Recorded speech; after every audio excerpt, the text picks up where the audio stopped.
कहो पुत्री। मेरे पति मांस मछली खाते हैं, उनको बहुत पसंद है। अच्छा बात करा दो हमारी। अपने स्वाद के लिए किसी जीव को मार डालना, क्या ये आपका दिल कहता सही है?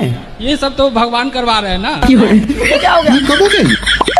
लेकिन अपने स्वाद के लिए किसी की हत्या ना कीजिए, ये गलत बात है। नहीं, आदमी नहीं खाया अभी तक। बहुत बड़ी कृपा कर दी आपने आदमियों के ऊपर। बोलो बालिकी। कोई एक लड़का था, वो मेरे से भी रिलेशन में रहता था और मेरी लड़की से भी। तो गुरुजी, मैं थोड़ी देर पहले लड़की को मैंने डांटा था, तो उसमें मैं भी गुनहगार हूँ क्या? तो वो लड़के से आपने संबंध क्यों बना लिए? मैं बता तो रही हूँ, मेरे पति जो जेल में चले गए थे। अरे जेल चला जाएगा पति तो पत्नी दूसरे से संबंध बना लेगी। नहीं, मेरी मजबूरी ये थी कि वो कहने को मतलब एक तो रिश्तेदार भी था वो। मैं रिजाइन कर दिया भाई, मेरे को बाबा नहीं बनना।